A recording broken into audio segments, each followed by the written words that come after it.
you just made the point for me. I like to appreciate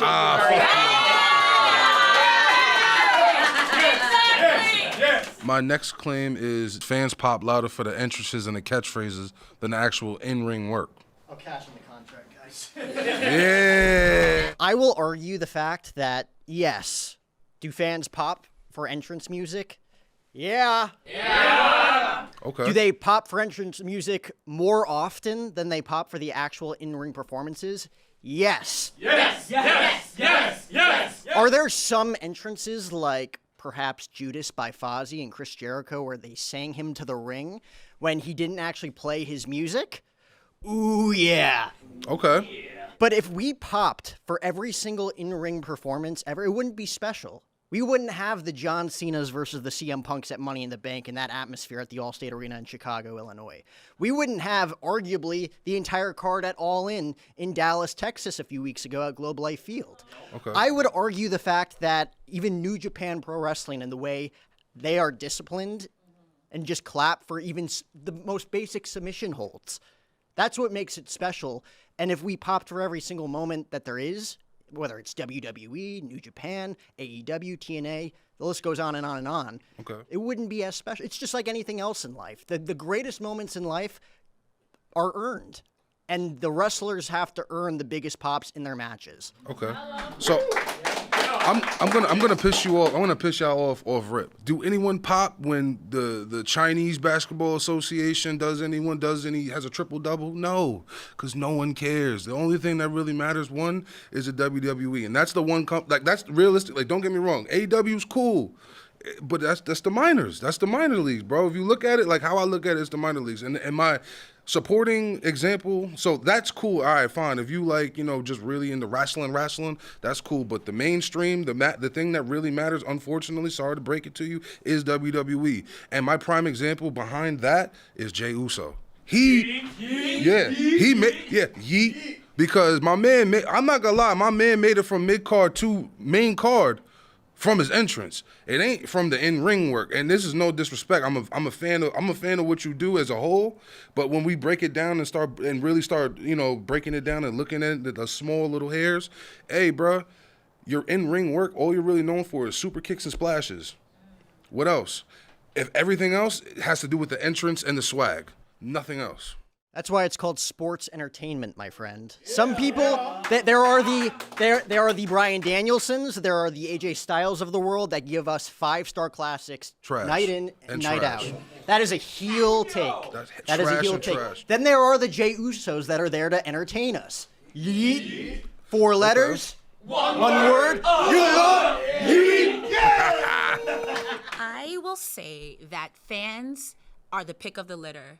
Nick Aldis over here said before that people will cheer for your in-ring and your out-of-ring or your promos. It's sports entertainment. So to say that people don't pop for in-ring, for every Bret Hart, there's going to be a Stone Cold. 5 moves of doom, and that's okay too. But I pop for Zack Sabre Jr., and not everyone is going to. Because rest holds, yeah, you can't chant a rest hold, but you can say his name and he appears. You remember, yeet. You remember those things, and those are hand in hand because like you said, to your own point, if Jey Uso was only going to be remembered for his super kicks, but you remember him. I don't remember. Listen, he's known for 3 moves. Listen, at the end of the day, let's bring it to one of the real GOATs, Shawn Michaels. He's known for putting on that story in the ring, and that's the thing. Wrestling is more than just pro wrestling. Is more than just, like I said, being a one-trick pony. You have to be a star. You have to fill every facet of it. Listen, The Rock wasn't the greatest in ring, but he somehow, with his not great in-ring abilities, knew how to put on a performance with psychology and everything else. So with that being said, people get excited about the shiny thing, and that's all it really is. People care about the shiny thing. I think honestly that, not to say that the fan base is becoming brainless, but they're kind of just getting caught up in the hype more than the actual work. I will say to that, that sounds like a very WWE-centric product because there are I said that before. That's all that there matters. I mean, that's not the case because AEW is putting up numbers, so is TNA. And whether you like TNA or not, they refuse to die and they're still here. So are places like MLW, CMMLL, New Japan. People are having their horizons broadened. If we're going back to WWE, if those are the people that matter, then why do we still talk about Bret Hart, Perry Saturn, Dean Malenko? These were people who were putting on classics, putting on wrestles. But people say that's boring, but then you want to bring it up for in-ring psychology. I feel like you can't have it both ways, and when you do, it's not WWE. I won't disagree that the fans will pop for entrances and catchphrases, but that's kind of half of what makes wrestling wrestling. You go because you're invested in the characters you can connect to, right? You're going because while the hype is there, that's the setup for the in-ring, right? I wouldn't go if it was just the entrances and the catchphrases. That's part of the culture. That's part of what makes us care.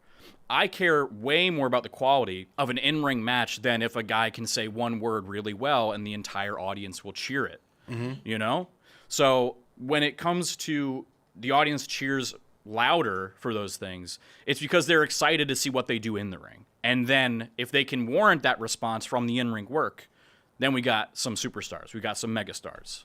My thing is, if we bring it back to the ruthless aggression era, you had mid-carders like Eddie Guerrero, mid-carders like Rey Mysterio, mid-carders like John Cena at the time that had all three facets of it. You had a young man as like Randy Orton coming in, 23 years old, had the whole package off rip. You know what I'm saying? So it's like I said once more, is to go back to my original point. You had mid-carders with that. We got main eventers that are one-trick ponies at the moment. You know what I'm saying? So, like I said, I'm looking at what I'm looking at. I'm always gonna say that the one era is better than the other because there's one-trick ponies that's the top of the chain right now. You know what I mean? There's only few wrestlers with all three facets. You know what I'm saying? Like far and few in between. They're all mid and they're all top guys by all means, but it's very, very far and few in between. It has evolved because people want a good show. Right? The Athletics, if you want to go to AEW for the Athletics, they're stacking the cards with 14 matches, right? WWE is now focused on entertainment. It's in the name. People want to be entertained. They're not exactly wrestling purists, which there are plenty of wrestling purists that are also WWE fans.